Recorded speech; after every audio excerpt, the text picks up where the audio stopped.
Yeah, I see right off. James is chiming in. It's Dave time. James sometimes apologizes for being late. I think this time he was trying to make me look like I was late. Hello, everyone.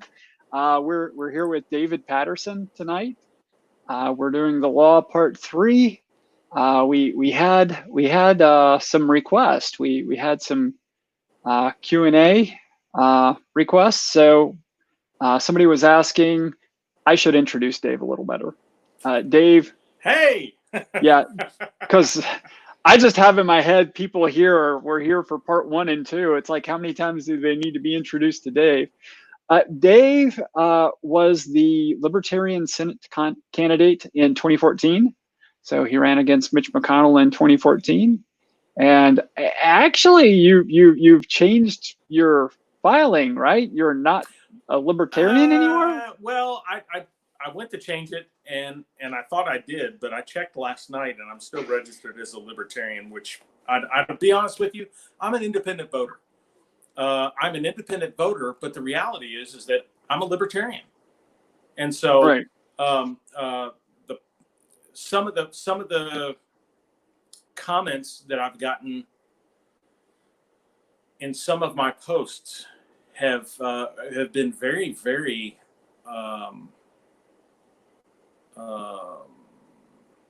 aggressive, and to say the least. And I mean, I'm talking like people calling me a pig and things like that, and that's fine.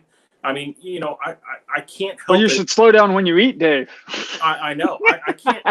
Listen. The reality is I can't help it that I found the way away from the Republican Party, and I can't help it that I found my way to the Libertarian Party, and I can't help it that I was compelled to give people a third option in 2014, just like Brad Barron's doing this year in the same election. Hey, Brad. And by the way, Brad, this is a little magnetic thing. If you want to get one of those, I'll drive around with it on my car. I'll do it in a heartbeat. Actually, if you'll just send me a thing, I'll buy it myself. But anyway, so I can't help it that I very much enjoy the concepts and the principles behind libertarianism. And so, but the reality is that there are some libertarians that are absolutely anti-cop, right? And they just don't trust the police, and they don't look at the issues that are happening today and that have been happening, which I fully recognize. They don't recognize that those are individual actions, and it's not the actions of the whole. Right. And that's fine. I totally listen. I'm not knocking anybody, but all I ask is that I be judged as the person that I am, and I can't do anything more than that. Well, and we need, and I don't, by we I don't mean you and Dave, me and you, Dave. I mean, we as a party need to be winning over a lot more people in your position, in my mind. One thing I want to go over, if we have time, I know you and I tend to run long, and we're already started on that path, but right. One of the things, if we run long, I thought we might go over law enforcement action partnerships, little drug on war tree. I don't know if you ever saw that, but they have the war on drugs as the root system, and right. show how everything springs forth from it. Okay, so you've seen it, but I don't know if you've ever really read through it. So I thought if we had time, we might read through it and see if you can account for those things, or see how many. Sure. Let's just start, and we'll go from there. So yeah. Well, let's answer some of these other questions first. Okay. But I did want to cover, because we ended up having a bit of a conversation with Spike Cohen, and actually I was kind of wanting to work backwards. And can I speak to that real quick? Please. I want everybody to know, and I want this on record. And I was actually waiting until I got to talk to you again on a platform. I made some comments regarding Mr. Cohen, and they weren't very polite, and they were ill-informed. And I had the opportunity to have a sit down on video with Mr. Cohen, Mm-hmm. and he absolutely won me over. And so I want everybody to know, and I want it to be known publicly, that regardless of my position and my voter status, I am voting for Joe Jorgensen and Spike Cohen for president and vice president. Excellent. I think Joe is amazing. I saw her at the Libertarian Convention, but I didn't get the opportunity to speak with her. But everything I've seen on her is absolutely amazing. She is just an amazing individual. Right. And having had the opportunity to speak with Spike, there's no combination that I would vote for other than them. So they have my full endorsement as a libertarian and as a independent voter and as a former U.S. Senate candidate. There's nobody that in this presidential race that I would think about voting for more than them. So that's great. And actually seeing him in action with you is part of what motivated me to have him on this past Friday for the little video we did on communications. So please, I want all my libertarian brothers and sisters to go find the video I did this last Friday. I'll put it in the comments after the show. But to go find that video and learn from Spike a little bit about how to communicate with people and how to win people over, it's very worthwhile. Oh, look, I just lost a light.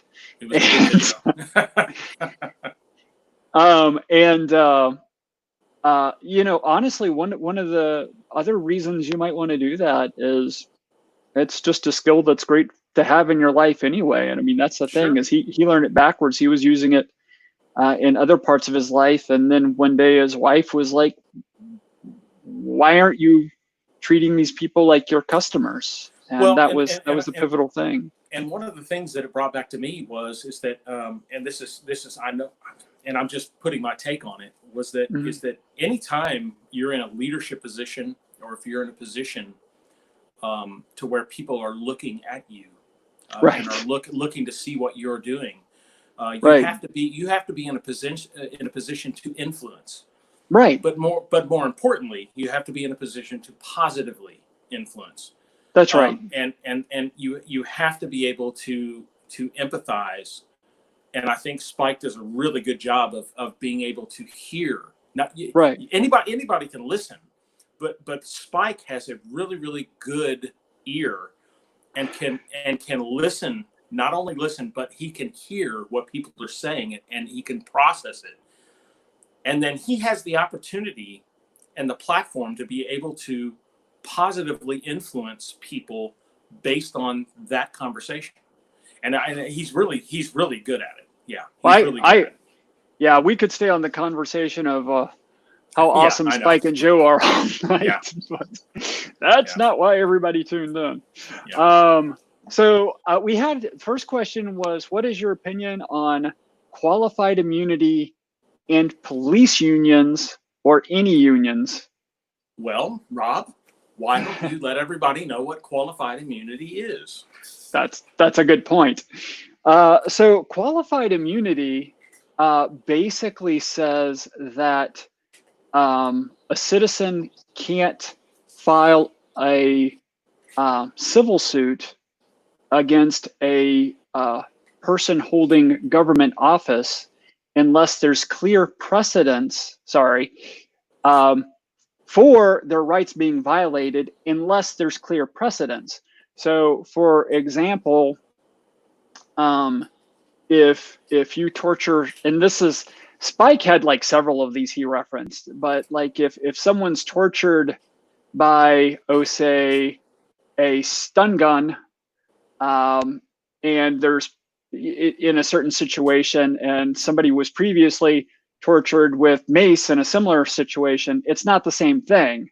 So even if the mace had been prosecuted successfully before, so that there was precedence for it, the stun gun would be an entirely new thing. So you couldn't necessarily sue over that.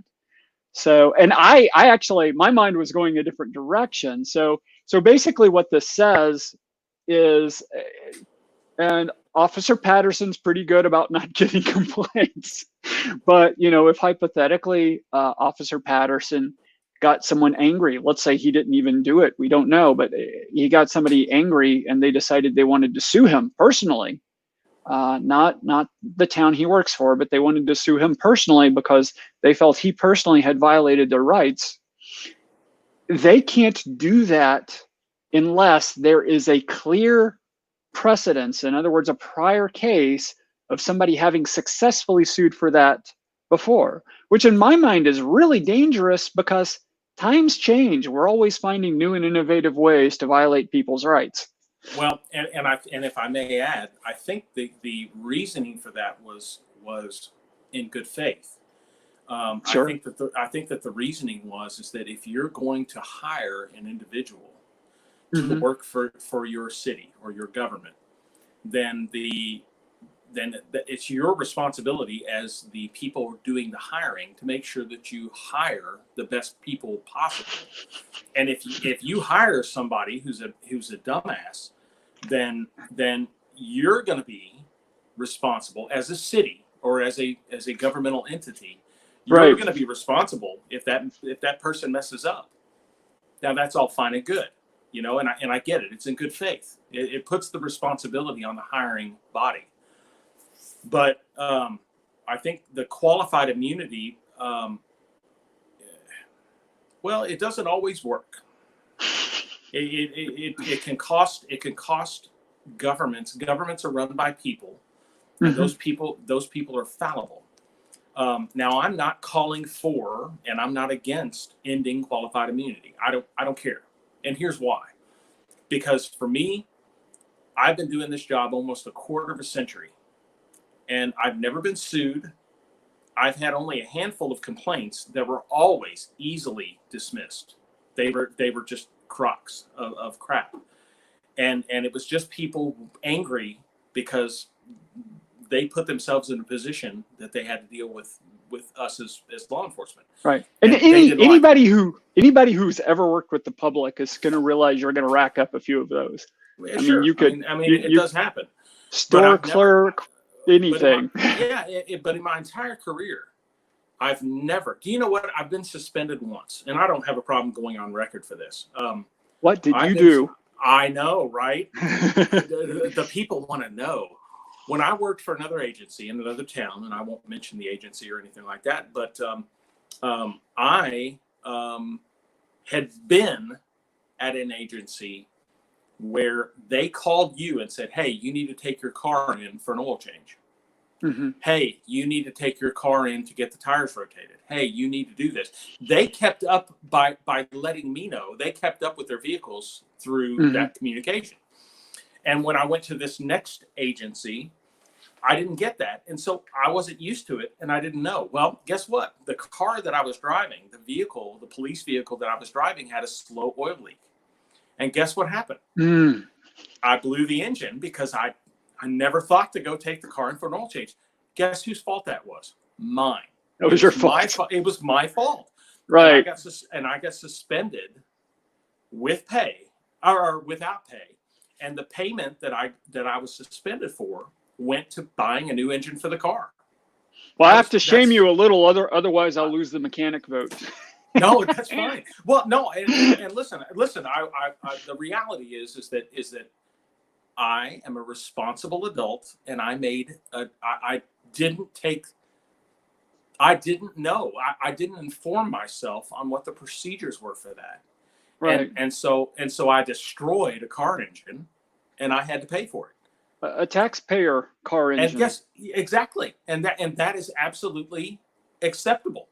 I have no problem with that, Right. And so, I don't want to go too much off course, which we're already 14 minutes in, but the reality is that as far as qualified immunity goes, it doesn't bother me. I don't care whether we have it or whether we don't, because it's not going to influence the way that I do my job. I absolutely am not going to do my job any different than I do now. Right. So, well, I mean, like, I have a bit of an issue with the conversation. I like the idea of getting rid of qualified immunity, But the question was asking, what about police unions or any unions? But it doesn't really have to do with non-government unions. It has to do with government officials. Sure. And the reality is that in Kentucky, I don't even know. I think that, and I'm not sure about this, so I'm going to put a disclaimer on there. I think that maybe Louisville Metro might have some sort of collective bargaining, but I don't know. And I'm not sure about Lexington Metro. Right. We don't have a police union in Kentucky. And so as far as the rest of the nation goes, I'm all about Kentucky. And so I don't know about everybody else. I want to spin it another way. Why are we limiting this discussion to police? What about DAs? What about mayors? These are government executives too. Why the hell are we just limiting this to police? If government executives are abusing their authority and infringing on your rights, no, I don't want them protected by qualified immunity. Absolutely not. So, I hear you. I hear you on that. Yeah. I say that baby goes out with the bathwater in this case. Throw it all out. Well, and I think that it's been proven time and time again that if you have a good police officer, somebody that does their job, and they do it the right way, you don't really need it. And as far as public officials go, DAs or public or prosecutors, right. Basically people that are elected. Elected positions come with and can come, not everybody, but can come with the feeling of power. And that we're all human beings. Right. People like power. Power and entitlement. Yes, and it's ugly.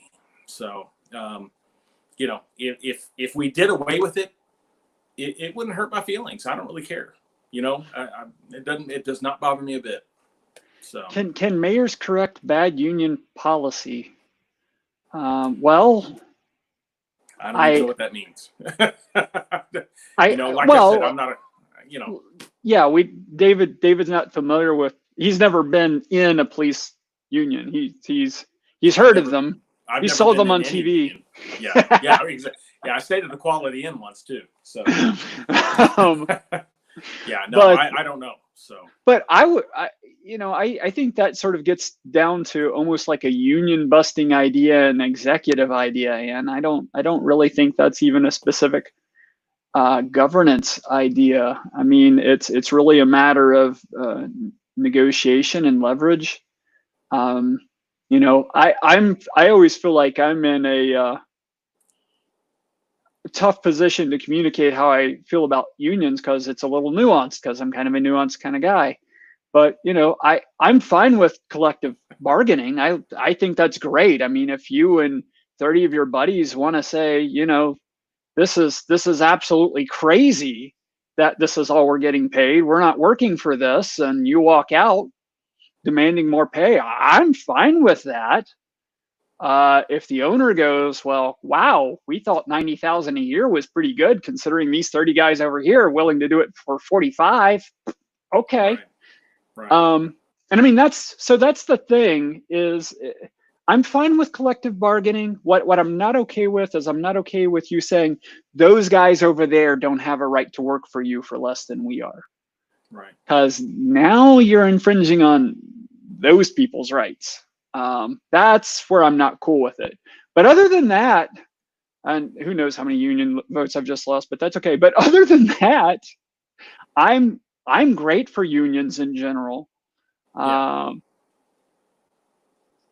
Unions can do good, but protecting bad cops needs to be addressed.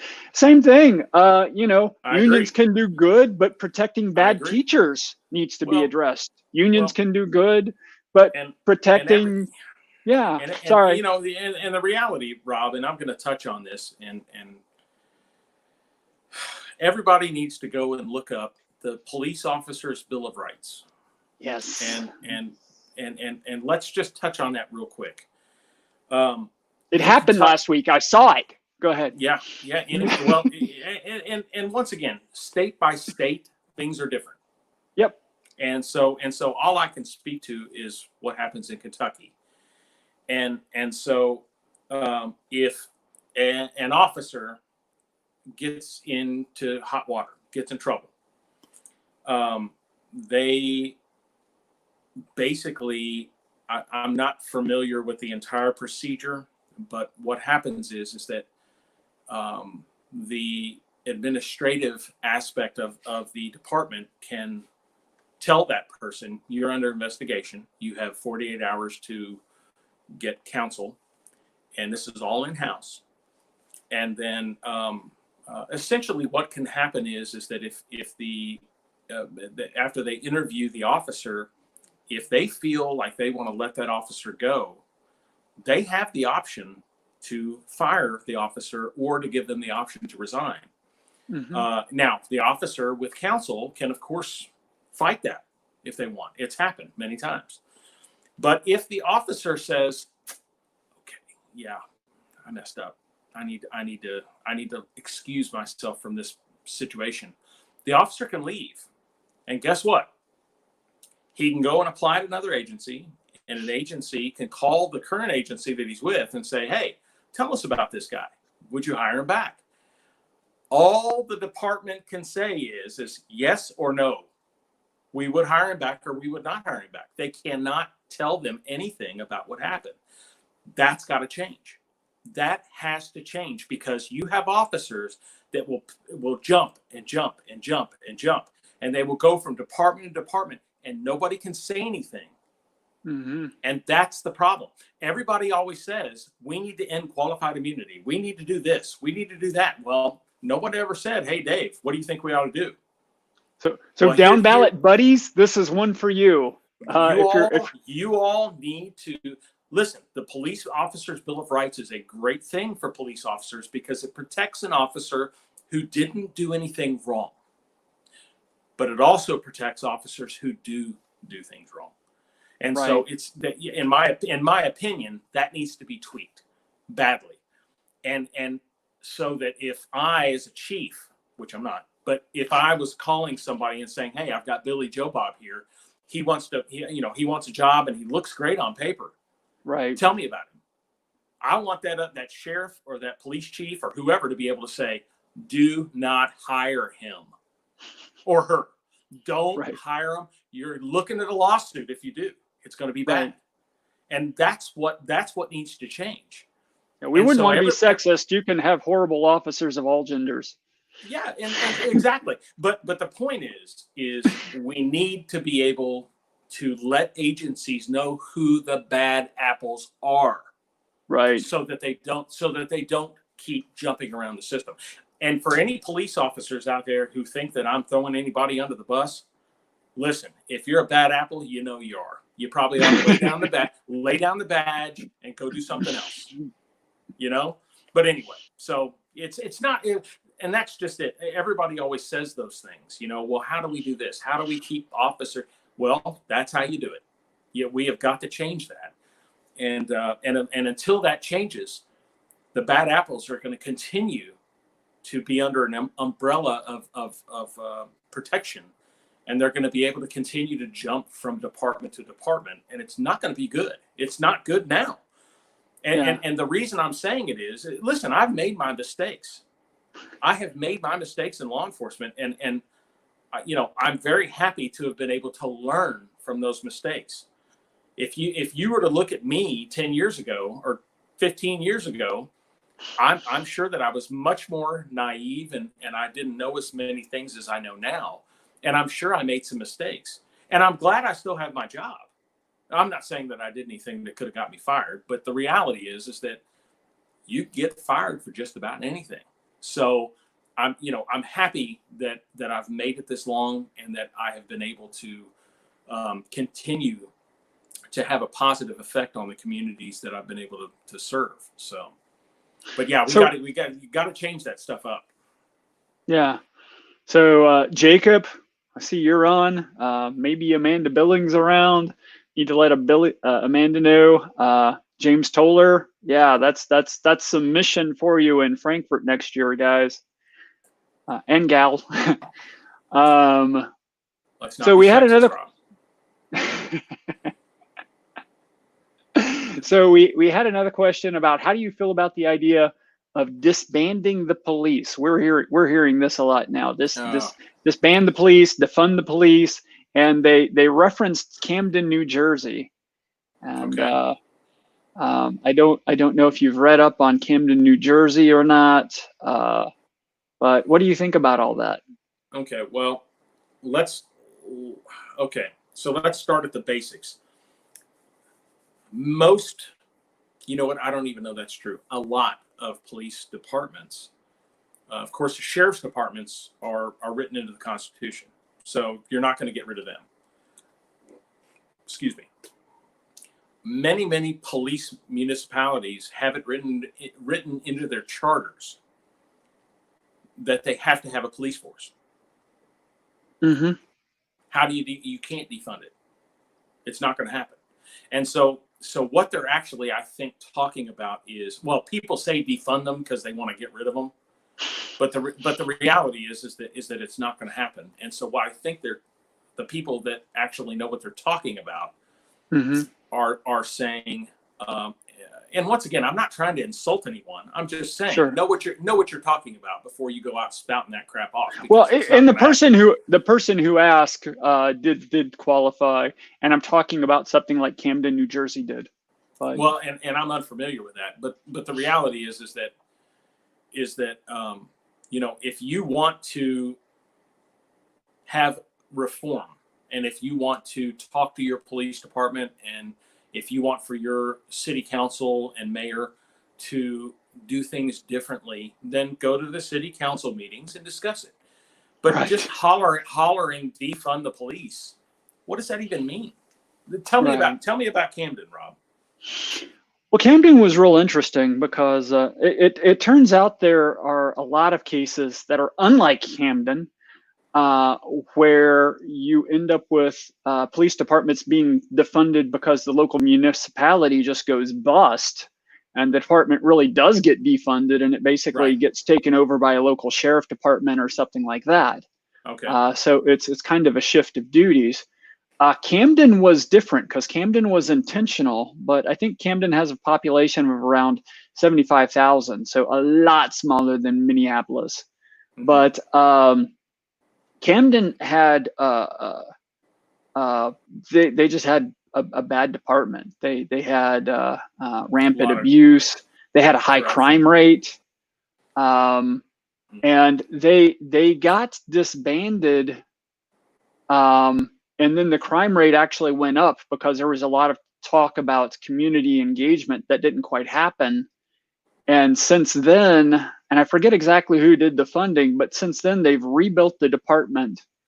They actually spend more on the department now than they did before. The department's actually bigger now than it was before. But they've changed a lot of their policies. They've done a lot more emphasis on de-escalation. How to de-escalate situations. And then they've done a lot of work on community outreach. So one of the things I thought was just cute. I kind of would be nervous doing it, but maybe it's a good thing for officers to do. Is apparently in Camden, when you get hired, your first task is you go door to door, just knocking on the doors and introducing yourself, telling them who you are, and asking what needs improved around the community. That's your first task as a police officer. Well, and that's called community policing, and we've been doing that in Kentucky for years. Don't get me wrong. I'm not saying it happens everywhere, but I know that when I first got into policing, the second job that I had was with the Fayette County Sheriff's Department, and Buck Buchanan was the sheriff, and the current sheriff, Kathy Witt, was a chief deputy, and they were strong on that. They wanted us out there in the communities. They wanted us out there talking to people and letting people know who we were, and so that kind of thing has been around a long time. and Right. or at least here in Kentucky it has. So, but you have to also remember that Kentucky's Department of Criminal Justice Training, which is where the bulk, not KSP, Kentucky State Police, I think Louisville and Lexington, I believe they all have their own academies, but everybody else in the state are pretty much trained in Richmond, and that's they tell you that. As a matter of fact, one of the models I think in the academy is that they want you to put together a community-oriented policing model where you actually do that. They want you to go out and talk to the business owners. They want you to talk to people. When I've worked in different communities where I had business cards that say David Patterson, yada, yada, yada, blah, blah, blah. And on the back, it says business check. And it has a blank. And so if it's 3 a.m. and I'm pulling on your business door to make sure it's all locked up, I can put 3 o'clock in the morning and slide it in the door. And so the business owner knows this officer came by and checked my business at 3 o'clock in the morning. And Right. so that kind of thing has been going on in Kentucky for a long time. Now, I don't know about other places. So, Right. Now that's one of those places I took a lot of issue with Obama on. You didn't build this. Ultimately, yeah, the economy does build this. Our interaction between each other creates the wealth that builds all this stuff. So yeah, we did actually, first of all. But a business owner is going to feel better. Citizens are going to feel better when they feel their money is going to a positive place. I mean, going Sure. back even before the charters. I mean, everybody knows I love this flipping book, but even before the charters of these communities, if every person has the right to defend, even by force, his person, his liberty, and his property, then it follows that a group of men have the rights to organize and support a common force to protect these rights. So, I mean, yeah, we could do that as a community. We could have a community watch, or we could gather funds and we could hire police force. And I mean, there's different models for doing this, but basically what I'm trying to say is, regardless of how you slice it,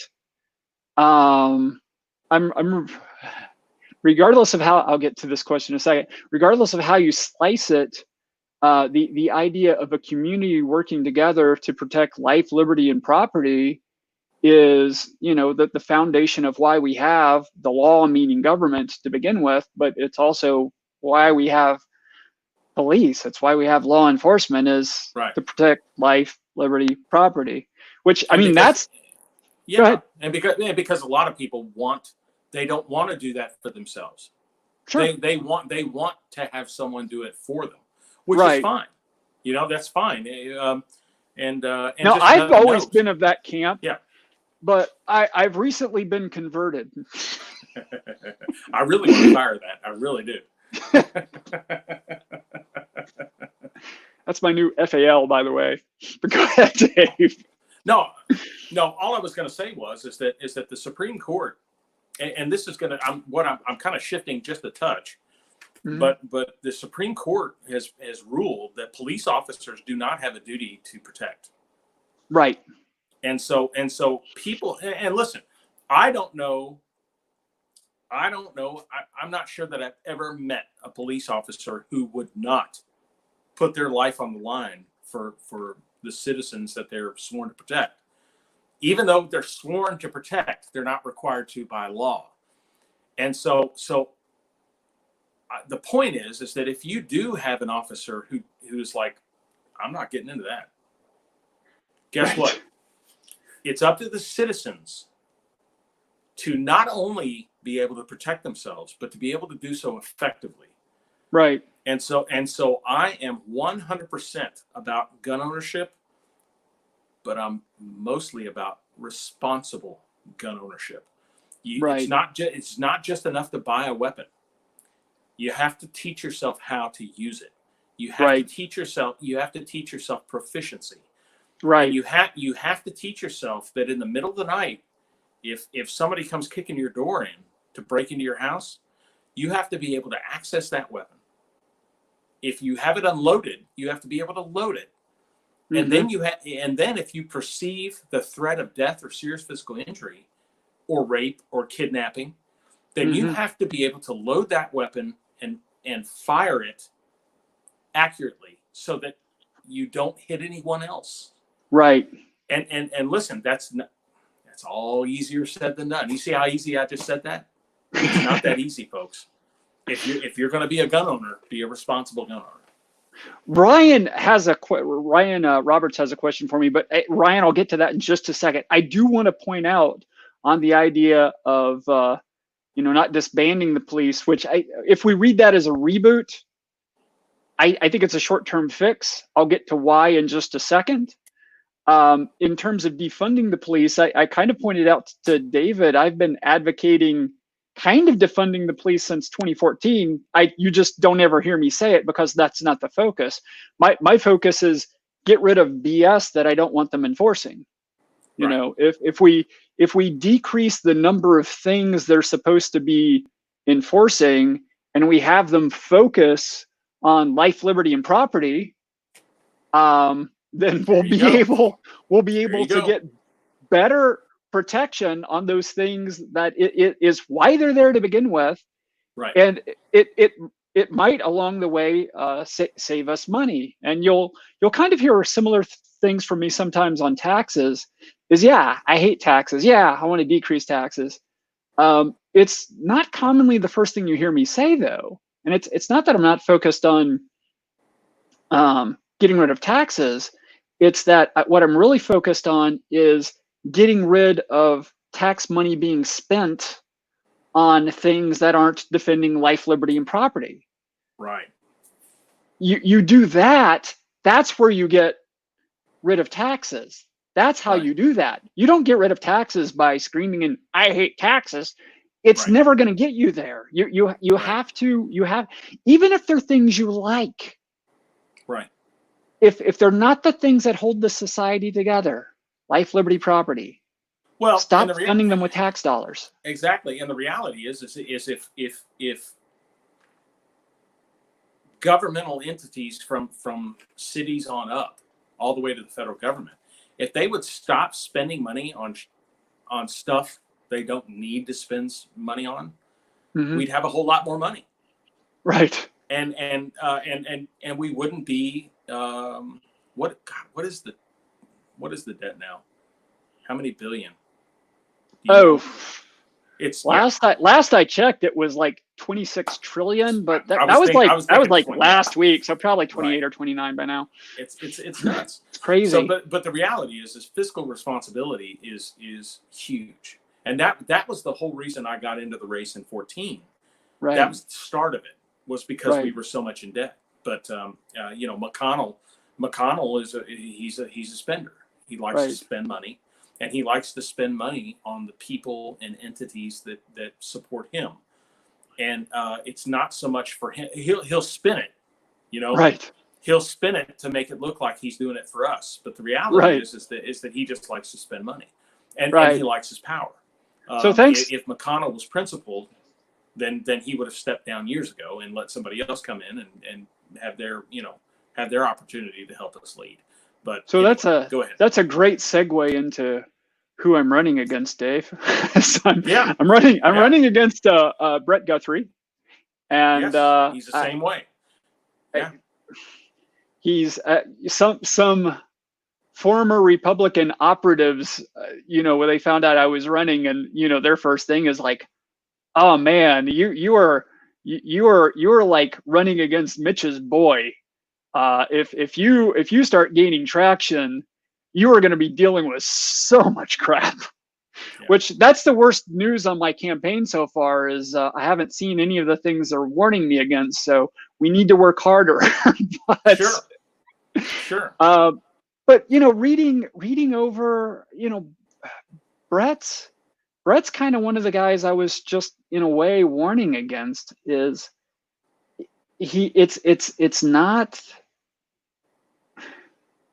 it's not that he comes out and screams, "Hey, let's tax more." But if you read into his legislation, he's always looking to use government dollars and government force to solve problems. Right. If every problem you solve is with the force of government, you're going to be creating bigger government. It doesn't Well, matter how much you say you're against bigger government, you're still there creating bigger government. well, and you would think that Mr. Guthrie and Senator McConnell, and you would think that by now they would realize that throwing money at the problems isn't going to solve anything. It's a, you have to Right. change, but they don't get that, and they Right. don't care because they're in power. Right. They hold those seats, and it's more important for them. They're all caught up in the whole Republican versus Democrat thing, and they're more caught up in keeping their seats for their party than they are, doing the right thing for the people, which is stop spending money. Right. Just stop. And please, people, start sending people to Frankfurt that will vote for ranked choice voting, so we can get rid of some of the fear for voting for third parties. And I don't just mean me. I don't just mean libertarians. I mean, frankly, I want people who want to vote for the Green Party. I want them to feel more empowered. I want everybody to feel more empowered to rank how they want to vote and better express themselves at the ballot box. And it would be much easier. Like a lot of people, once again, the whole thing is us versus them. And people are so caught up voting against someone, right, that they forget that you can actually cast your vote for the person you think is going to do the best job. Right. And if you have ranked choice voting, you can vote for the person you think is going to do the best job. Mm-hmm. And then if that person doesn't get enough votes, then your second choice is going to filter down, and it's going to go to whoever, whatever. Yeah. But the reality is that people have got to get out of the mindset that they have to pick the winner. They have to stop doing that. And the best way to be able to convince people to do that is to give them that ranked choice voting option. Right. So, another point on the us versus them is we got to grow past that. Yeah. Here's a dirty little secret about them. They're a hell of a lot like us. I mean, we're not really going to be free from each other until we learn to empathize with each other. I mean, that's why my whole thing is peace is prosperity. Stop trying to tell people how to live. Focus on defending your life, your liberty, your property. Yep. Leave other people's life, liberty, and property alone. Don't infringe on those things. Just work together peacefully. Hold it up. Hold it up. Where is it? The law. Hold it up. The law, yeah. Hold it up. People, if you haven't read this essay, read it. Yeah. Yeah. It's really, really, really key. If you can read it and understand it and comprehend, it's a game changer. It really is. If you live in Mercer County, Matt Todd can get you some copies. And if you happen to see me out somewhere, I usually have a copy or two on me. You can also buy it at fee.org. Also, you can go to fee.org and just download the PDF for free, because it's not like this thing's still under copyright. So it's just however you want it. I'll put it on the other stack of them over here. Yeah, there you go. So were there other questions that we were gonna? Yeah, we had a third. Oh, you can scream freeze. This is in relation to someone bursting in, but that's Trooper Satterley. That's a buddy of mine. I've worked with him in Lawrenceburg. Okay. He is an excellent police officer, and as a matter of fact, he's got one of the purest hearts that I know of any of the police officers that I work with. He is always. As a matter of fact, if you want the embodiment of what the Kentucky State Police is about, that's it right there. That guy right there, he is fantastic. I love the guy. Let me go find him again then. Thank you, Trooper Satterley. Yeah. And he may disagree with some of the things we've discussed and some things like that. But the reality is that that guy right there, if you need help, he's one of the people you want coming to you, because he is awesome. So, Well, if you disagree with us, let us know some of the things you disagree on. Help teach. yeah, You know. yeah, opinions, man. That's what it's all about. We all have to discuss. We all have to have discussions, and dissenting opinions are welcome, because somebody who doesn't agree with what we're saying or what is being said Right. may be able to offer some insight which might change the minds. That's what discussion is all about. So Right. yeah, no, I Yeah. love Opie. He's awesome. When I'm wrong is really the only time I learn anything. So don't cheat me, man. If I'm wrong, come tell me. It's my big chance.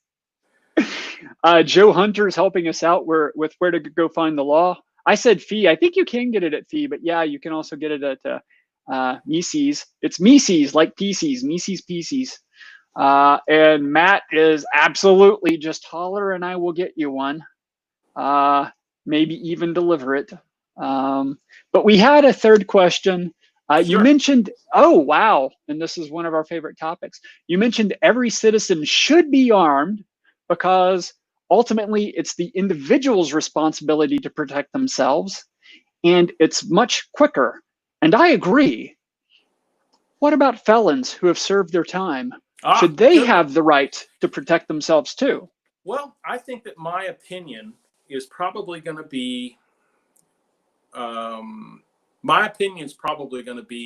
in the minority on this. Okay. But here's what I equate that to. If you're a child and your parents put you in the corner, they say you've acted up, you're in the corner, take your punishment. And then once you're out of the corner, they don't hold it over your head the rest of your life.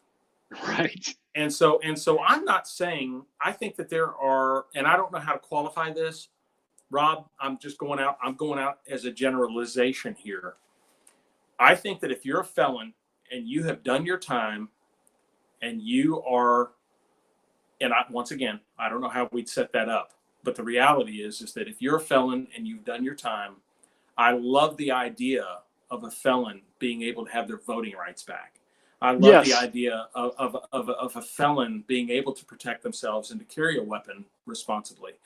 I don't believe that just because you committed some felony that you can't be a productive member of society, and you can't. I know plenty. I know felons that are productive.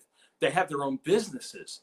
They make lots of money. They are productive. Right. But why shouldn't they be able to protect themselves or their family? Right. Just because they made a bad decision. Now listen, persistent felony offenders, they do this, they do it, whatever. I'm not saying those people should have guns. That's not what I'm saying. But what I'm Right. saying is that every single case, it shouldn't be across the board. Every single case needs to be looked at. It could be a situation where a felon who's out and has done their time may be able to apply to have those rights restored. I don't know what the answer is, but Right. my overall view is, look, if we put you in the corner, do your time, and then once it's done, it's done. Well, voting, because they didn't ask about voting, but you brought up voting, and that was one of your big things in 2014. You talked about that a lot in 2014, and I think it's a good point. If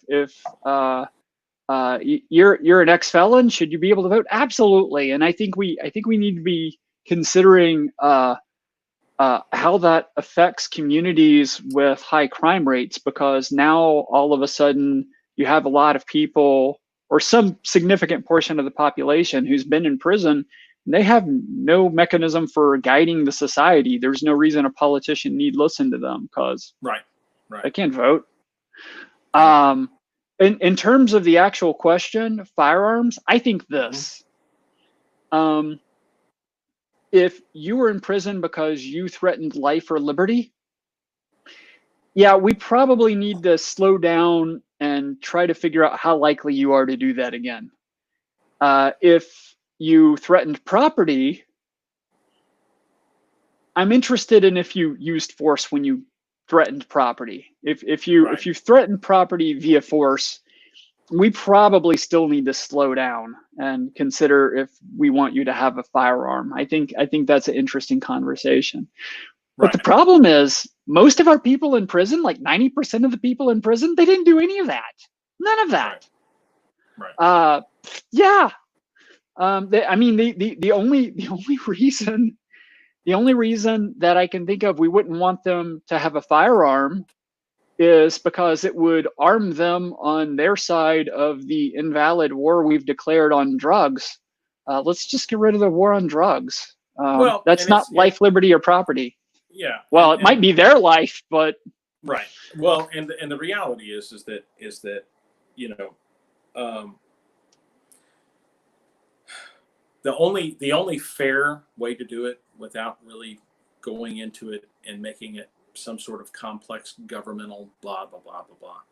The only way to fairly do it is say, you're done. You were a felon. You committed these crimes. You were found guilty. You served your time, and now you're done. Done. Your rights are restored. You're a citizen. Now, if you mess up again, you'll be charged, and we'll go through that process again. But the fair way to do it is just to say, you're done. You're done. And once again, I will disclaim that and say that there are people out there that have been felons, that are felons, that may have finished their sentence and have no business being around a firearm. But there are plenty of people out there that have not committed felonies, that are not felons, that have no business being around a firearm. Is handling it via parole kind of an interesting halfway? Say that. I mean, parole. The idea that you're out of prison, but you're not done. Yeah, well, I'm not talking about that. If you're on parole, then you're free to walk around and you're free to go out into society and try to be productive, right? And hopefully be productive. But you're still in the system. Right. What I'm talking about are people that have finished their sentence. They're finished. They're done. They have done their time. The parents have said, "Come on out of the corner. You've served your time, and now." Your rights are restored. I think that's a really compelling argument. So that's just my thought. Well, and frankly, you've dealt with and know more about criminals than I do, man. That's just my thought. Listen. I know people that are felons that are out, that have done their time. Mm-hmm. They've served their sentence, and I know that those people should probably still be in prison for something because they don't need to be. They're not moral people, but they're also free because they haven't got caught doing anything else. But once again, I also know people that have done their time and they have changed. We are human beings. We make mistakes, and we are capable of learning from our mistakes. And if you have somebody that committed a felony, and I don't care if it's nonviolent, it's whatever. I'm not going to. Once again, that's semantics. But if you have somebody that's done their time and they served their sentence, then why shouldn't they be able to vote? It's like having your nose like stuck still in the corner, and right. you can't live. Right. I mean, why shouldn't my voice be heard at the voting booth? Because I did something 30 years ago and I've never done anything since. That's what I'm saying. I'm saying that I think that there should be some consideration for that. Absolutely. Oh, vote. Yeah, I think, yeah, voting, absolutely. To me, that's crazy. Once you're out, you should be. Once you're out of the system, you should absolutely be free to vote. I'm not sure I object to people being able to vote while they're in the system. Frankly, I don't see why they don't have a voice. I don't get that. Well, it's a punishment. It's. I mean, here's the way I look at it, and I'm not agreeing or disagreeing. I'm saying that's what it is. It's a punishment. Yeah. If you commit this crime and you're found guilty of committing this crime and you're in the system, that's a punishment. You just don't, you lose that right. You lose the opportunity to vote because you did this. And once again, I'm not disagreeing with you that they should be able to vote. I'm not saying they should or they shouldn't. I'm saying that, that's the way, that's just what it is. It's a punishment, Yeah. Locking up a good number of your political enemies seems like a good way to maintain office to me. Well, there you go. Yeah, so I just say let them vote. There you go. Interesting how the voter ID laws will play out in prison, but Right. yeah. Right. Dude, we have been at this for 55 minutes and we covered essentially 3 questions.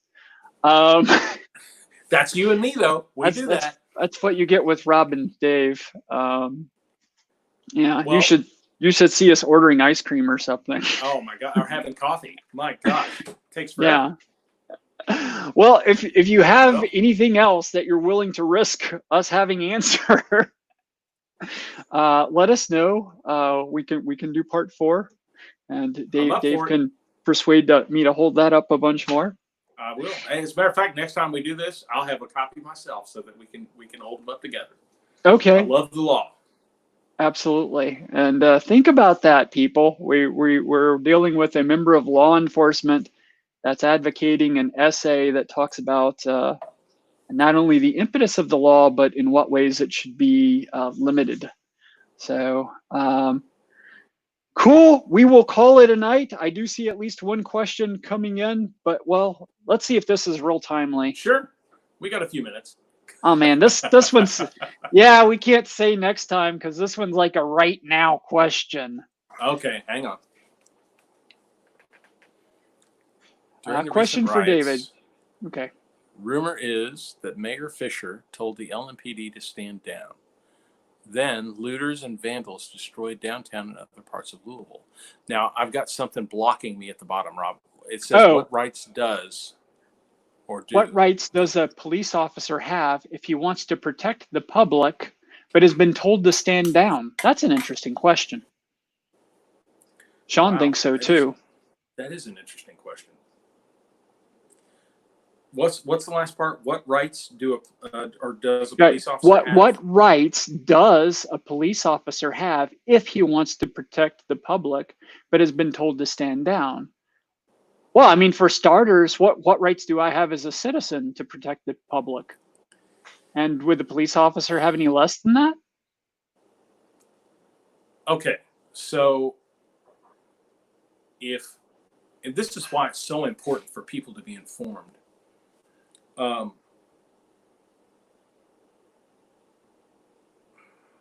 wow. Good one.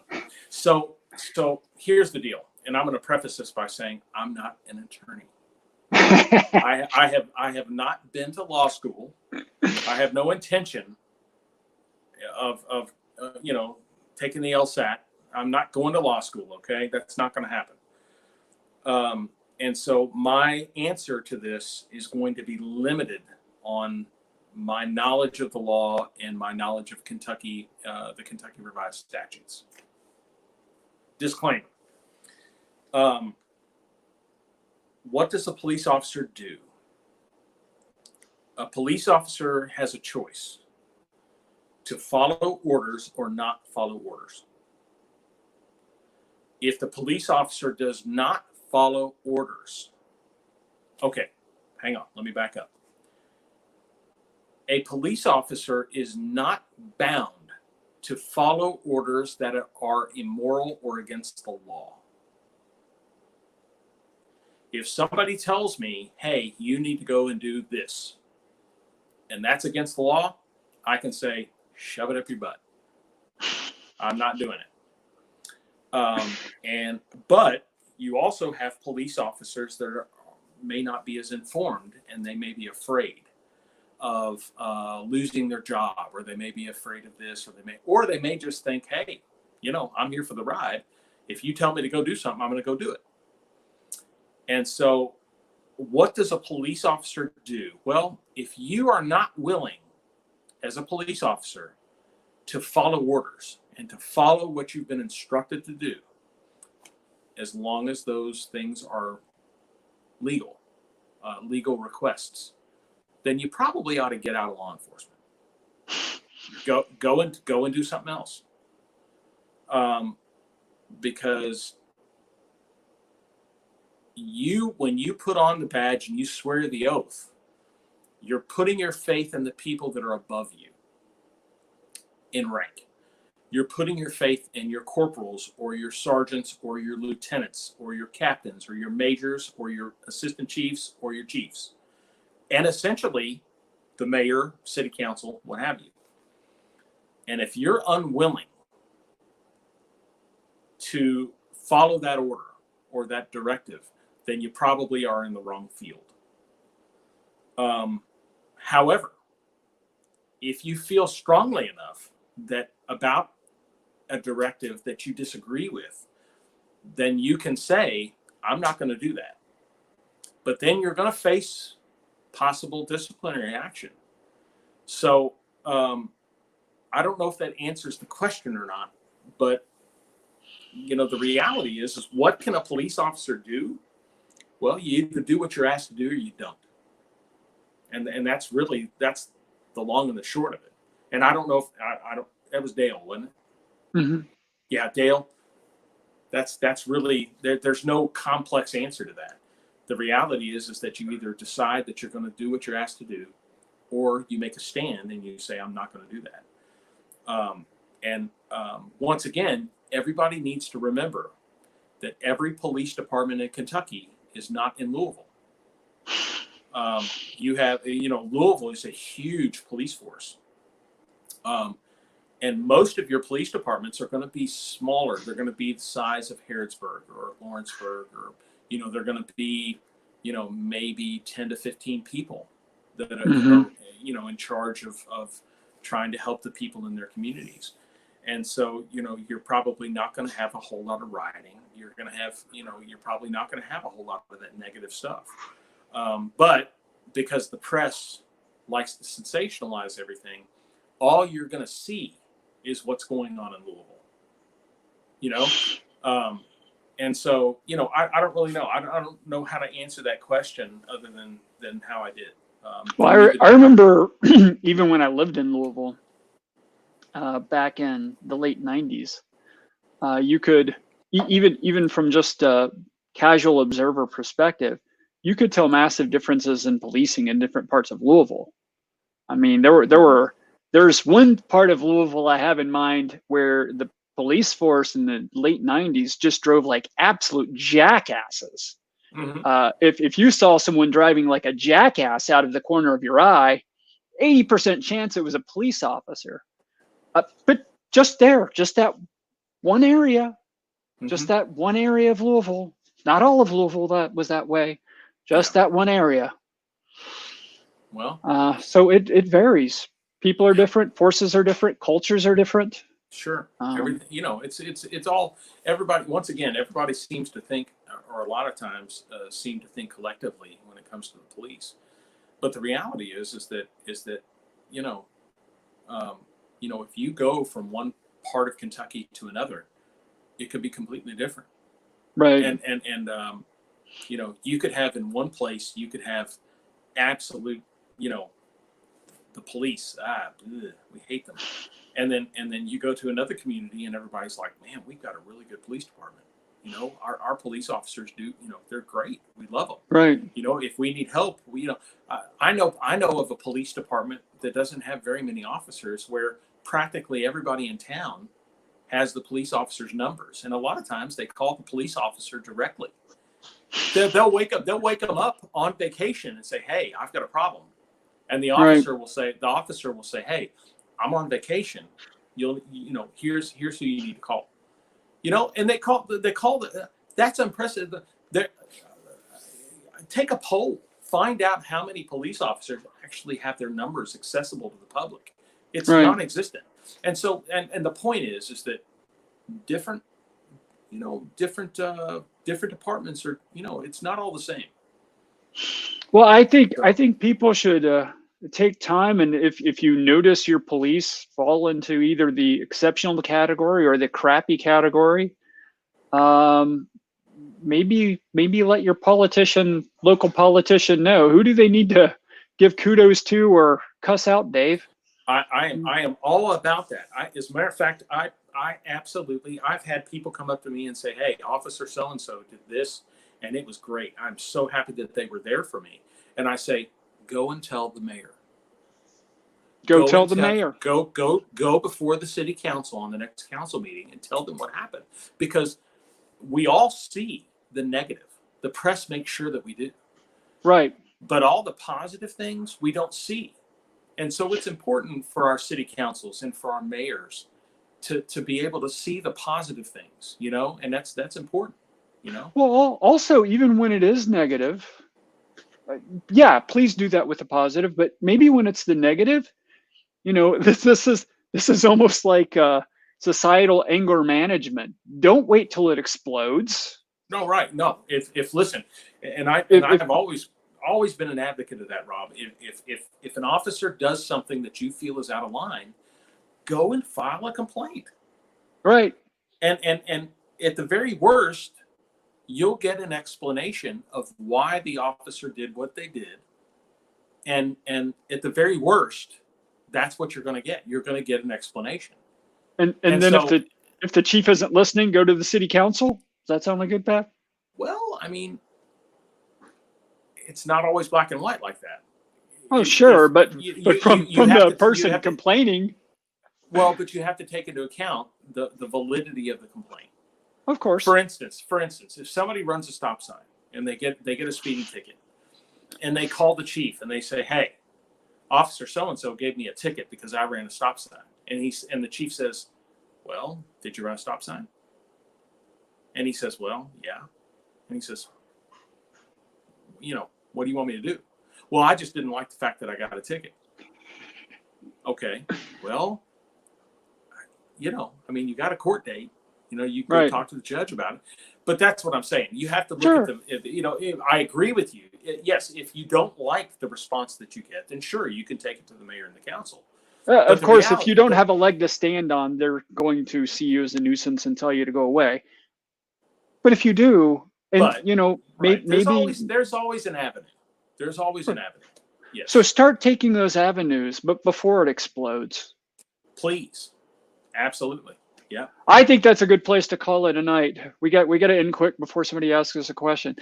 I don't have my little normal banner handy just because I got distracted. You can learn more about me at perry4ky.com or just Perry4Kentucky on Facebook. Also, check out my candidates page where I have a list of all of LPKY's candidates here in Kentucky. Of course, check out goj2020.com, which I got to get added as a banner here somewhere. And don't forget to send me money. Everybody's favorite. Send me money. I know you're thinking everyone does it. He does. $20. $20. $20. That's it. Come on. Sell something. And tomorrow, I don't exactly have the title for this yet, but I think me and Ken Molman and maybe one or two others are going to be sort of going over the election results, or more likely the lack thereof. Kind of discuss what we don't know, why we don't know it, how much we paid for it, why we're paying for it, things like that. It's still sort of forming, but that's what I think tomorrow is going to look like.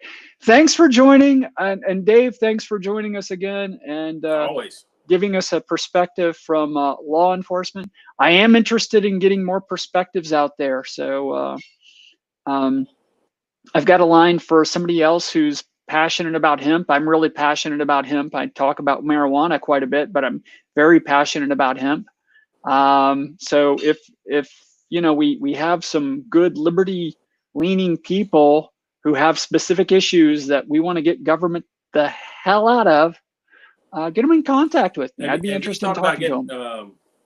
Katie on about as far as hemp goes.